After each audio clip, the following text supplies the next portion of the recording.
In three, two, one. Hello, and welcome to Know the Score. I'm your host, Don Delarente, and I'm joined by the Libra icon, Dwayne. What's going on, bud? Hey everybody, how y'all doing? I'm glad to be back here as always. So let's get it. All right, you can always find Know the Score on CSPN. You can find us at www.cspn.us. You can also find us on iTunes, SoundCloud, Stitcher Radio, and Google Play. You can follow us on Twitter at KTS Pod. You can follow me on Twitter at Don Delarente, and you can follow Dwayne on Twitter at the Libra Icon. So, Dwayne, last week we had the combine going on, and this week we had franchise tags and trades in the NFL. These are the list of players that are going to be playing underneath the franchise tag for next year.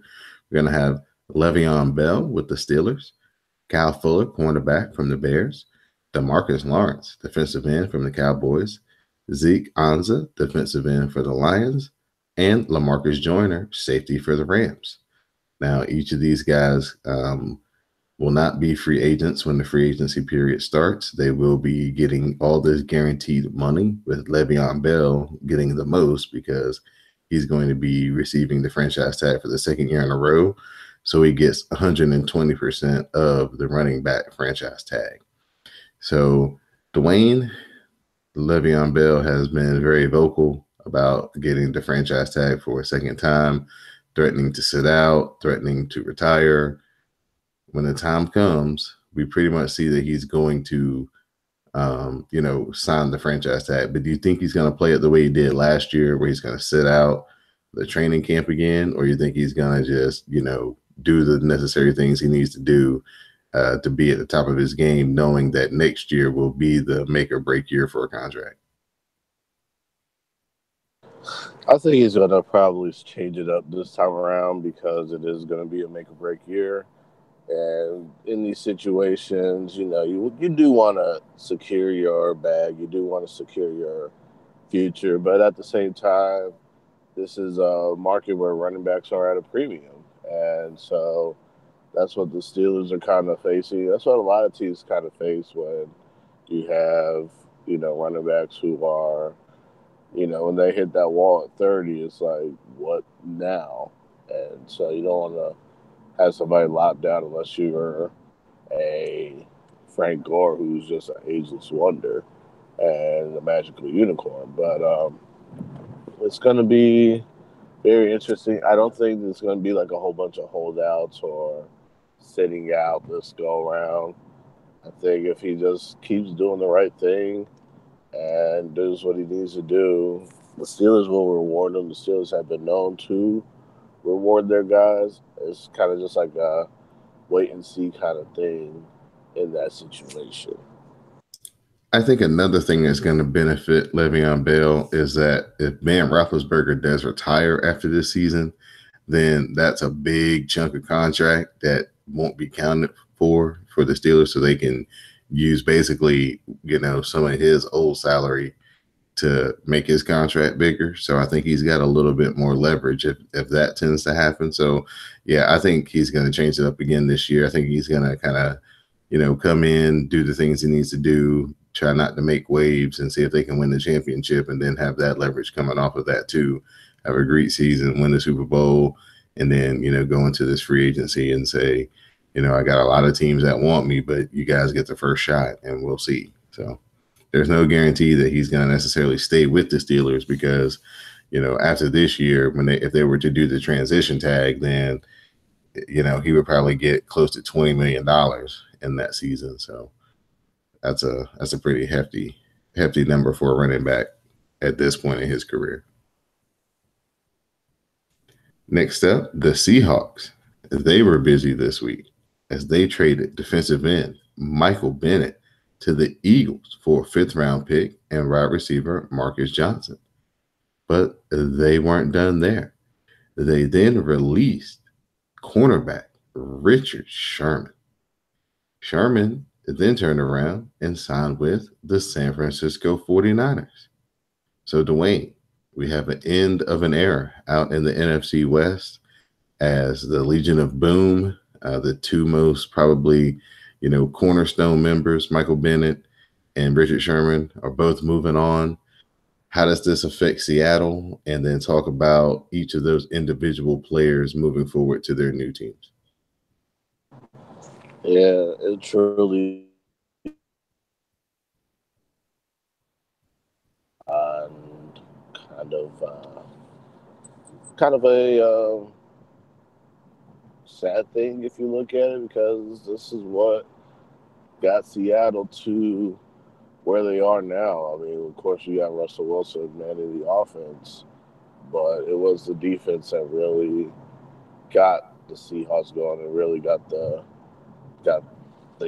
swagger in that franchise, and kind of injected some new found life into that franchise. And now, two of the biggest pieces of that defense are moving on to new teams. I think that benefits the already stacked Philadelphia Eagles defense, who get another defensive end, another pass rusher, which was probably the weak point of the Eagles, but it wasn't that weak to the point where they did get enough to get Tom Brady in the Super Bowl. So when it counted the most, so Michael Bennett adds to a great Philadelphia line: Fletcher Cox, Michael Bennett, Chris Long, great, great guys up front.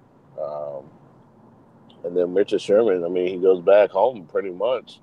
He played at Stanford, so he knows the North Bay area pretty well, playing with the 49ers. And it's going to be interesting, especially coming off surgery on both Achilles.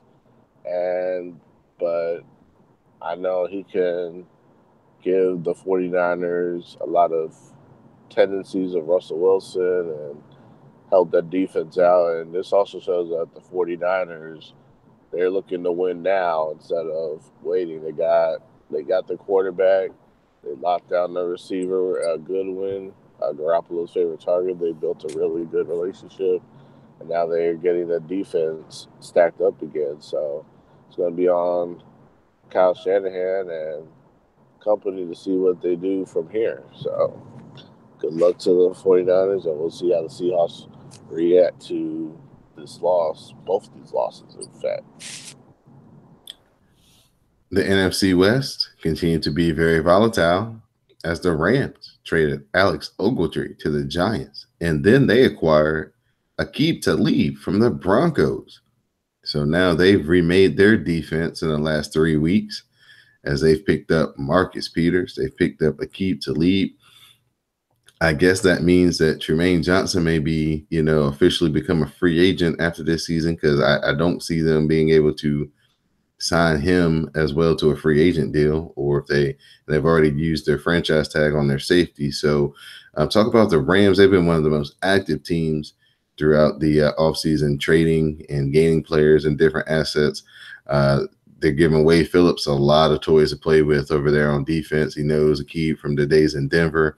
And they're looking like, the NFC West is looking like it's about to be an arms race between the 49ers and the Rams. It looks like the Seahawks may be kind of, about to take a step back. The Cardinals are in a transition phase where they have a new coach, and, Larry Fitzgerald probably his last year. Carson Palmer retired. So the Rams and the 49ers look like they're going for it. And this offseason has been kind of, back and forth between those two teams. So talk about the Rams, their additions on defense, and, how that impacts their season coming up.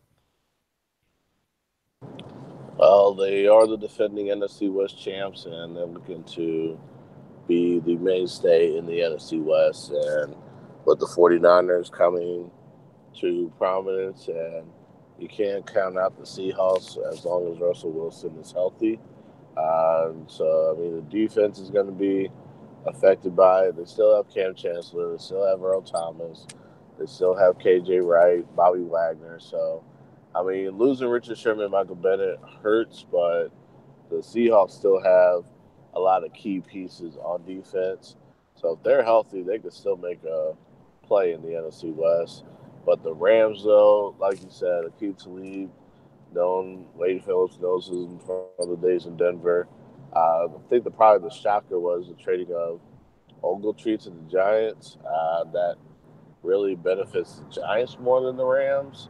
But the secondary very stacked right now. I mean, even with Jermaine Johnson, I don't know who's going to play the nickel, who's going to be playing, who's going to have the playing time, or if Jermaine Johnson's going to even be there. But one way or another, whether he's there or not, it's going to be one of those um, fights to the finishes. And we'll just also have to see how the 49ers continue to evolve and see what John Lynch does. I mean, he's doing a great job making all these bold moves, risky moves, pulling trades off, improving the team, and the same with Les Need in Los Angeles. So it's going to be a very interesting race.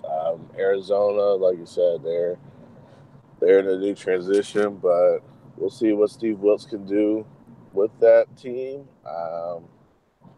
and see where they go with it. I mean, like you said, Larry Fitzgerald is in. This could be his last year. Carson Palmer's gone. I mean, you could transition to Blaine Gabbert or get somebody else in free agency. So it's one of those wait and see kind of things there. All right.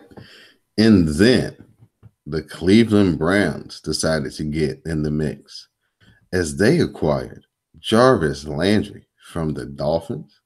Then they got quarterback Tyrod Taylor from the Bills, and they traded Deshaun Kaiser to the Packers. So the Cleveland Browns, who have a chance to have one of the most iconic drafts of all time in this first two rounds, I think they've got like 4 picks. They could probably have one of those Dallas Cowboy 1991 drafts where they got like Russell Maryland and all those kind of keystone players that started that Cowboys, turnaround from all those Herschel Walker picks they got in that dynamic trade. So just talk about the Browns going with, Tyrod Taylor. Looks like they're going to start with the veteran quarterback. I guess that still doesn't stop them from using the number one pick on a quarterback. They looks like they're going to try to pair Jarvis Landry with hopefully returning and healthy and Josh Gordon, but it all depends on what the P man says when it comes to him this offseason and training camp. So just talk about the Browns wheeling and dealing and trying to maybe get out of the doghouse.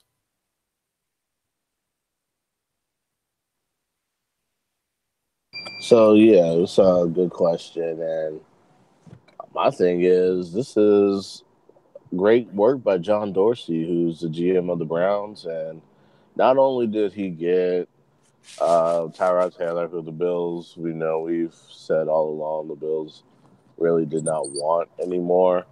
And so this was a good move for the Browns getting a guy who has only had 16 interceptions in the past 3 seasons. And you trade a guy who had 22 all of last season in Kaiser. I mean, granted, he was a rookie, but he'll get to learn a little bit more from Aaron Rodgers in Green Bay. So that's a good move for him. Getting Demarius Randall in the process in that third trade. That helps the defense out. And so you got Tyrod Taylor, the quarterback. You got Jarvis Landry, who was pretty much a question mark anyway. So this was their answer in going ahead and getting the trade in for him. I like the I like the trade. I think maybe Tyrod Taylor could get Jarvis Landry the ball on the go route a lot better than Ryan Tannehill could. And, we could probably see Hugh Jackson use Jarvis Landry in many different positions and have him run routes where he's going north and south and not east and west, which has always been a pet peeve of mine with him. I like the fact that they still have 5 of the first 65 picks in the draft. That still shows that they are still committed to the rebuilding process. And even if Taylor gets the start of the in the first season, I think this was the year that the Bills didn't want to pay him anyway, so he gets an extra year to prove himself. If he has a great year, he gets an extension, and you will have, if you get a quarterback or at the number one or number four, you can still have them, ready to go whenever. So it's just one of those things where we just have to see what the Browns do at that point, and I hope they do the right thing um, in getting these picks right, so they can ascend to the top of the North. But it's going to be a very formidable trio in Cleveland, wide receiver wise, with Landry, Gordon if he's cleared, and Corey Coleman as well. Definitely. They're definitely trying to make a major move to compete and rebuild at the same time. So we'll see how the Browns are successful with that approach or not this year. Now, a team that is near and dear to your neck of the woods, the Tennessee Titans announced that they were going to release DeMarco Murray and fully go with the Travis Henry movement at running back. Of course, DeMarco Murray has hit that magical age of 30, and this was the first year that he didn't get 1,000 yards. So just talk about Dwayne, talk about the Titans going forward with Travis Henry and what the future may hold for DeMarco Murray.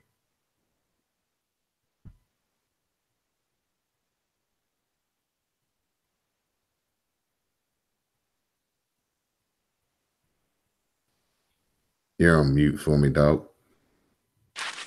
All right, so Derrick Henry is the guy going forward. He was second in the NFL in yards in the fourth quarter, and he is finally getting that. Finally, he learned a lot from DeMarco Murray, and so now with DeMarco Murray hitting that running back wall of 30, and like you said, he did not get 1,000 yards. It's one of those things now where you gotta move on, go with the youth, go with the youth, and go from there. And now it's going to be interesting to see if where he goes next, if he gets another um, gig. But best of luck to DeMarco Murray. I think a lot of the Titans fans, they were impressed the first year, but I think at the last year with the injuries and the ineffectiveness, it was kind of like, okay, it's time to move on. They put up with Eddie George's 3.8 yards, but he was beloved in Tennessee, so I don't think another running back with 3.8 yards a carry is going to cut it for this franchise or these fans. All right. And then in our final bit of NFL news, Roger Goodell had to get one more swing in on Jerry Jones, as Jerry Jones was ordered to pay back $2 million to reimburse the NFL for the court cost during the Roger Goodell contract hearings. So not only did Roger get the salary that he was supposed to get, not only did Zeke get suspended and serve all the games, he made Jerry Jones put the money back in the NFL, or AKA his pocket as well. So Dwayne, talk about Roger Goodell with this major power move and once and for all showing who has the big stick in the NFL. Hey, he pretty much said it. It's his call, his final call, and he pretty much put Jerry Jones in his place. And because of that, Jerry Jones had to pay up, had to cough it up, that money. So, not really much to say about it. He laid down the hammer and put the nail in the coffin, and that's that. Yeah, that's quite a gangster move by Roger Goodell when it's all said and done. So this is Know the Score. I'm Don Delarente. I'm here with the Libra icon, Dwayne. You can find us each and every week on CSPN, CSPN.us. You can also find us on iTunes, SoundCloud, Stitcher Radio, and Google Play. So we're going to move on to the NBA. We're going to talk about the hottest team besides the Houston Rockets, in the NBA right now, and that's the New Orleans Pelicans. They have won 10 out of their last 11 games, and they've moved from ninth to fourth in the Western Conference. Now, a couple of like a month ago, Boogie Cousins went down. We thought that things would be bleak for the Pelicans, but Anthony Davis has put on the cape and he's put up some ridiculous numbers. His February was one of the greatest of all times for a month by any player at any time in any era. So let's talk about the Pelicans as a whole.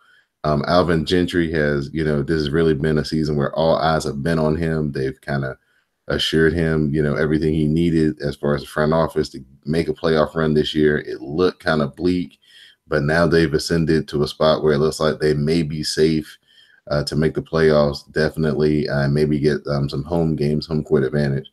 So talk about the job he's done coaching and the job that the team has done overall in this last month without Boogie Cousins.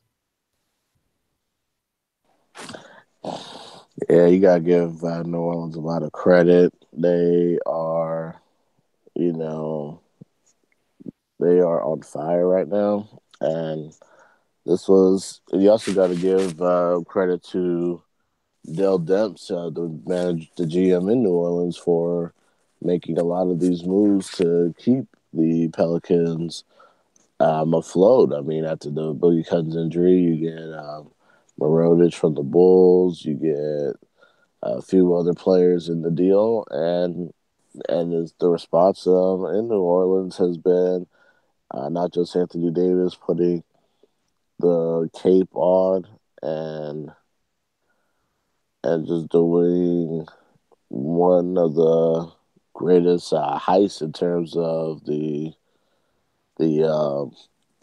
season. I mean, I think Anthony Davis could snag the MVP at this point from James Harden. I mean, James Harden's been the front runner all season, but what Anthony Davis has done um, without his running mate, but Jamarcus Cousins on the side and him going down for the season, he has really picked it up. And then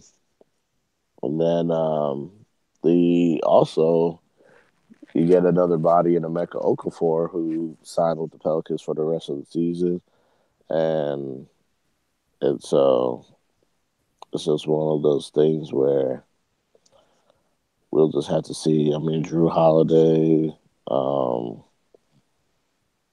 has been pretty good as well, and it's just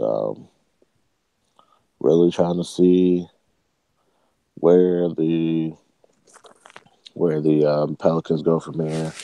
I like a playoff run possibly, but we know the West is just stacked, so they just got to keep the momentum going. Right. And everything depends on the health of Anthony Davis as well. He's been known to, like, he twisted his ankle a couple of nights ago, so he did not play in the one game that they lost the other night against the Wizards. So, it just depends on his health because he's such a great player. He can do so much.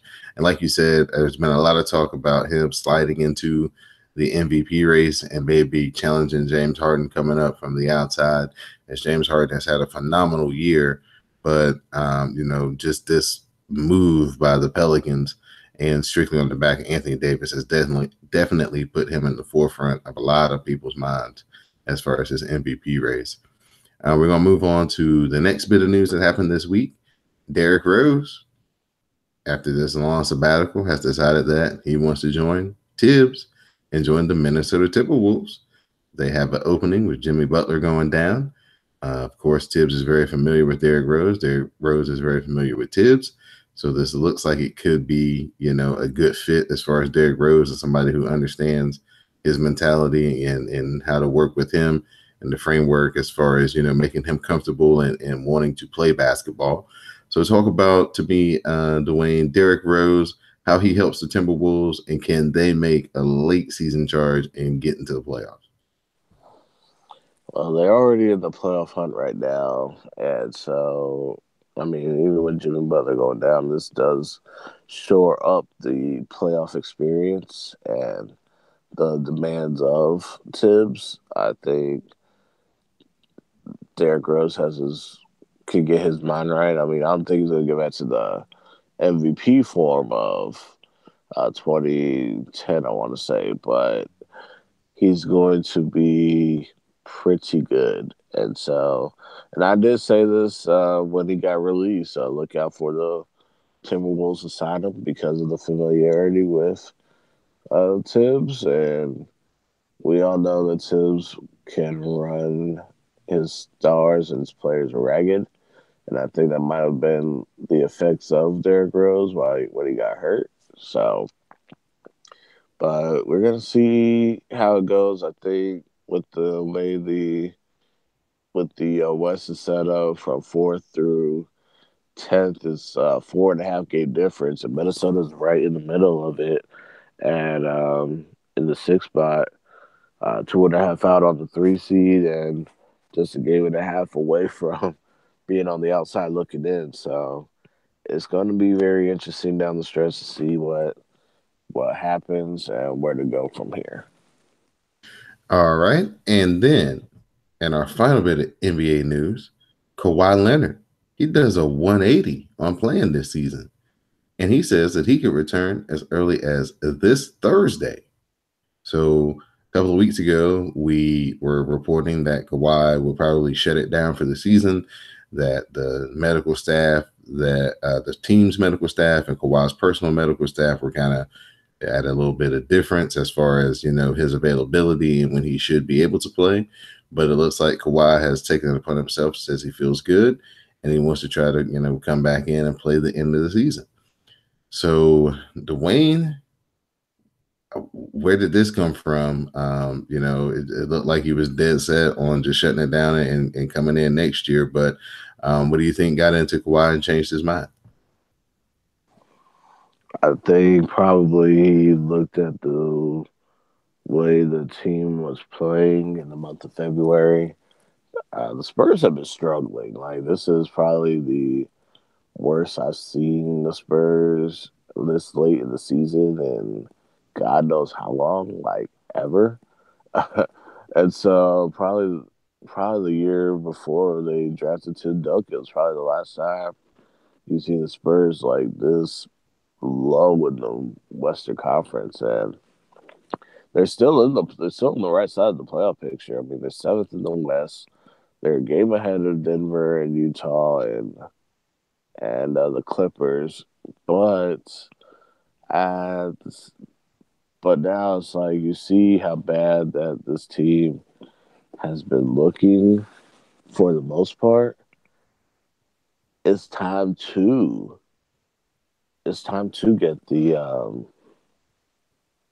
get get the guy who literally is the focal point of this team. I mean, LaMarcus Aldridge has kept this team afloat for the most part. He's been the guy this season, but you need that superstar. You need that top five in the NBA player coming into the season,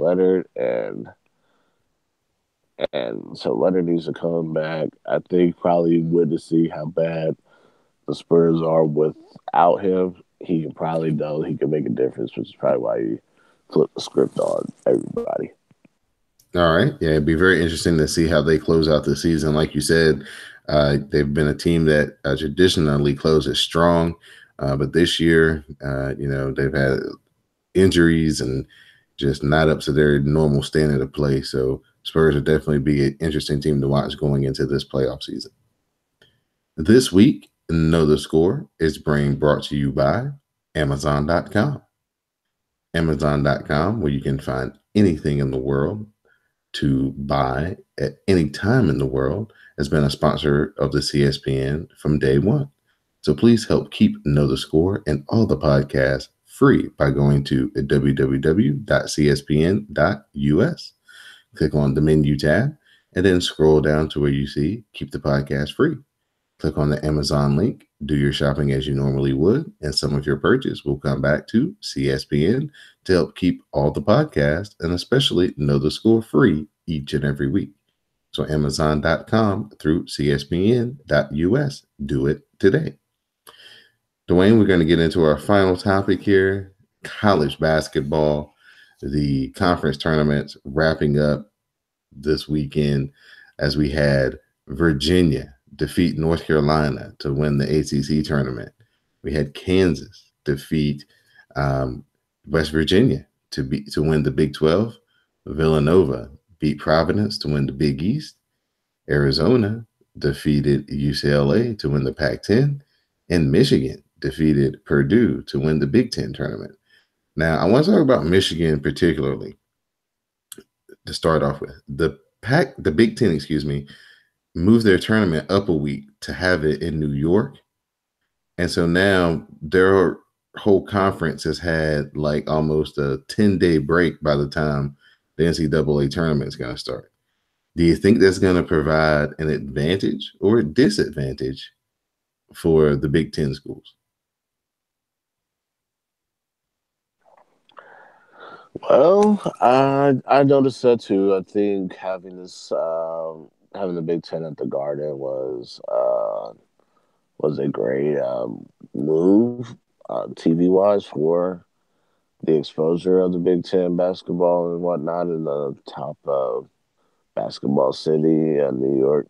But now you have a long layoff between games, and I mean, there's schools that do this all the time, and a lot of mid-major schools do this, and some win, some lose. I don't think it's going to be a psychological thing per se.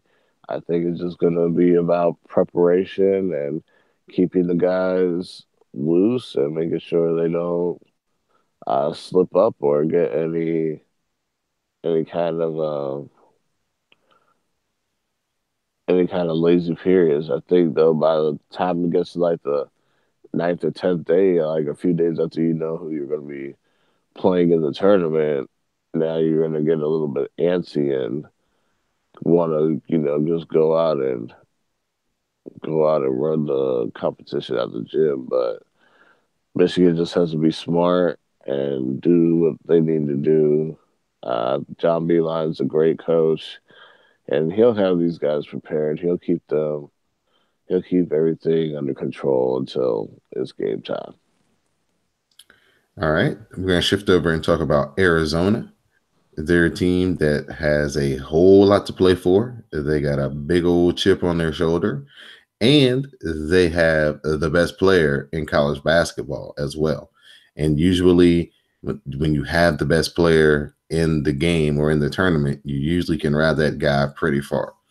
So, what do you think about Arizona's chances? You know what I'm saying? They're definitely focused in on, trying to prove everybody wrong and just, the calamity that may be the NCAA tournament champion being Arizona and the president of the NCAA having to hand that trophy over to Sean Miller. Well, I mean, it's gonna Arizona's a heavy favorite, but we know there's a lot of heavy favorites in the tournament. I mean, you still got Virginia to worry about. You still got Villanova to worry about. You still have Michigan State to worry about. This is the month of Izzo. And Sean Miller has had a history of having great teams and not capitalizing on them. I mean, he had Laurie Markkinen, Rondé Hollis Jefferson just a year or two ago, and they cannot get far. So, I mean, Sean Miller is kind of where Bill Self and Jay Wright were at this point in their careers, where they have a lot of elite teams that with elite players, but you can't get to the championship. So now they have a great chance, even with all the controversy surrounding them. DeAndre Ayton's family has come out and said, we have not taken any money from anybody. Sean Miller has been adamant about his situation. So it could be some awkwardness, but if Arizona does go all the way, and we'll just see that moment, and maybe that will be the just play one shining moment in the background of the process. So, but we can see if it'll be a forever shining moment or one that's temporary, and the hammer comes down, and we see that Miller's gone, and there's a there's a heavy sanctions on Arizona, but just have to wait and see how it plays out. Arizona is a good team, a great team. I don't think they're on the level of Virginia, Michigan State, or Villanova, who would be my three favorites. But I think Arizona does have a great shot to go to the Final Four at least. All right. Now we're going to talk about Villanova, probably the most consistent team besides maybe North Carolina in the last 3 years of the NCAA tournament. They're back again with another great chance to win the thing. They've been in the top three all season. They've dominated the tournament the last couple of years as far as the Big East tournament. They held off Providence in overtime yesterday.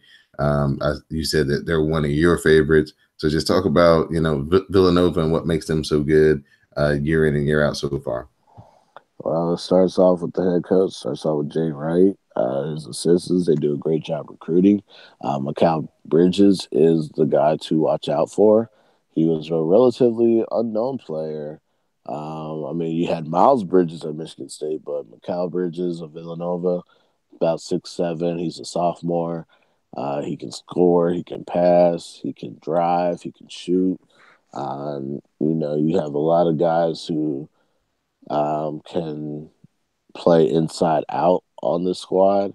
And so Villanova is really a heavy favorite. They haven't been as big of a tournament mainstay in the Big East. They did win it this year, but the last couple of years at Seton Hall, Providence, I think Providence played their way in, knocking off Xavier, knocking off Creighton, knocking off, taking Villanova to overtime. You don't want to lose any kind of game, but to get to the point where you took one of the heavy favorites to the limit, especially after Villanova got off to a great start. You got to give Providence a lot of credit there too. Um, Xavier, who won the Big East, is still a in the regular season is still there, but Villanova is, like you said, the most consistent team and in the tournament in the last few years, and they've had some epic They had the epic battle with North Carolina. Um, turn away Don. I know that was a rough night, but it was. It's been a very good year for a good few years for Villanova. Good job by Jay Wright.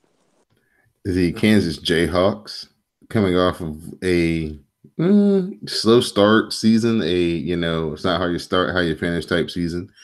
Defeated West Virginia in a game that I think a lot of people thought they would maybe have a bigger struggle than they did. Talk about Kansas rounding into form here late in the season. Looks like that they're peaking at the right time. They had some struggles early in the season, midway through the season, but it looks like Bill Self has kind of figured out his lineup, substitution patterns, and just talk about Kansas and the improvement you've seen in them the last like 3 weeks or so. Yeah, a lot of people chose the field, and when the streak was came into question, Kansas versus the field, and of course the motivating factor is nobody that puts on a Kansas uniform year to year out does not want to be the team that ends the streak. You had a team that only played 7 people, so this Devontae Graham has played the whole game, like all but 2 games all season long, because there's no real depth in the Jayhawks right now. Like, they have a lot of transfers who are sitting out the year because of the mandatory transfer sit out period. They were fortunate to get Silvio De Souza to come in late, and he really showed out. I think this was his coming out party in the final where he had 16 points and 10 rebounds. Mitch Lightfoot did a great job, but he's got into a lot of foul trouble, which forced Bill Self to use D'Souza a lot more. And then Udoka Azubuike, who sprained his MCL and has been out for the Big 12 tournament. They're hoping he'll be available for the NCAA tournament, but the 3 games in Kansas City, I really saw a lot of. I really saw the mental toughness in Kansas that wasn't there at the start of the season and even midway through the season when a lot of people were questioning KU. They lost to Oklahoma State twice. They lost to Oklahoma once. They lost to Baylor once. So that was 4 of the 5 losses in Big 12 play. A lot of them should have been winnable games, but they weren't. And but they redeemed themselves against Oklahoma State. They got the third win against K State, even without Dean Wade or Barry Brown for the Wildcats. And they came back twice from double digits on West Virginia, and they did it again. Unless West Virginia was up 8 late, and Kansas came back and won. So it's going to be a very interesting March. We just have to see if Azubuike's healthy and they can rotate maybe 8 instead of 7. All right. And then I want to get your thoughts on the team that will be the likely overall number 1 seed in the entire tournament, the Virginia Cavaliers. They've had a remarkable season. Tony Bennett, they were picked to finish 6th in the ACC. They went 17-1. First team ever to win 20 conference games with the conference tournament wins included.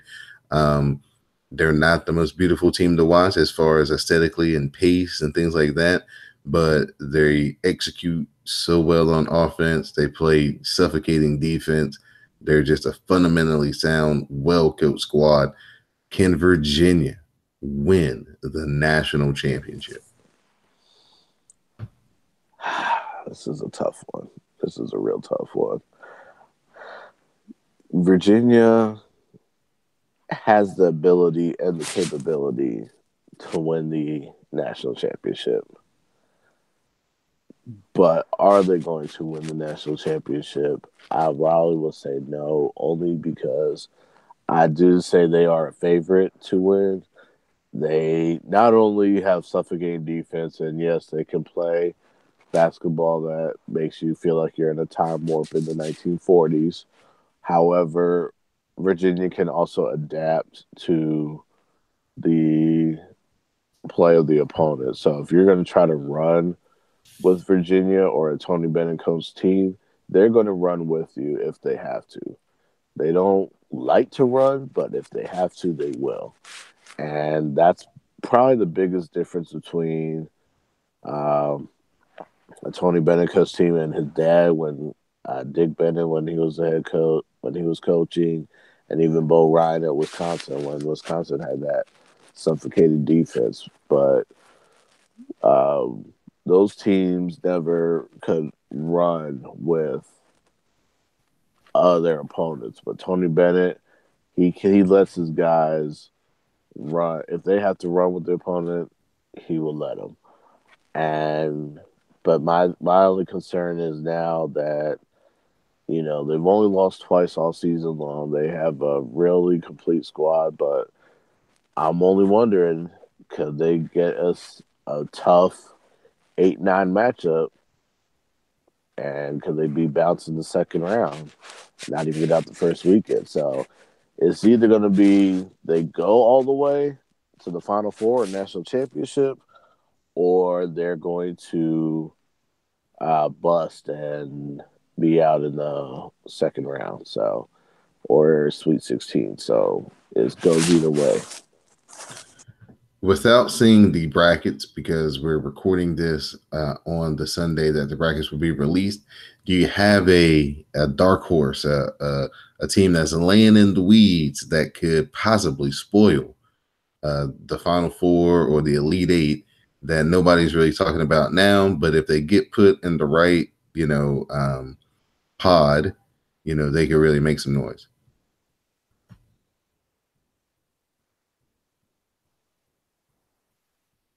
Well, yeah, I mean, it really is going to be about the matchups. I was discussing this with a few buddies of mine, and It's going to be something where it's going to.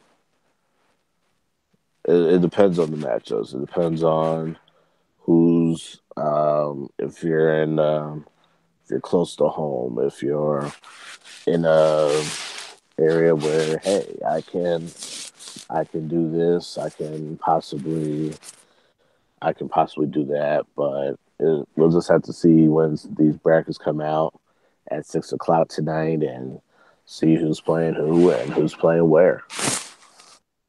All right. Just for a team that I think if they get in the West, because they'll be up against a bunch of teams who haven't really seen them and wouldn't have a lot of scouting report on them, if they could get past the first game, I think NC State could do a little damage just because they play a defensive style that is a pressing kind of style defense, and a lot of teams don't really get to see that during the season. And if you know anything about the history of NC State, when they've been good and had tournament runs, they've always kind of come from the West. So look out for NC State if they get slotted out in the West as maybe a 10 or a 9. They could maybe shock some people because they're a really good team. If they come out and shoot the ball well and rebound, they definitely have the defensive pressure to cause some teams a lot of havoc, especially that second game where you don't get a lot of chance to really prepare, and you just have to go play off the scouting report and kind of adjust to the game as it goes on. Right, and I also think if they do get a 9 though, and likely if they get into the second round, I think Kansas is probably the number 1 seed in the West. They'll probably be that fourth number 1 seed.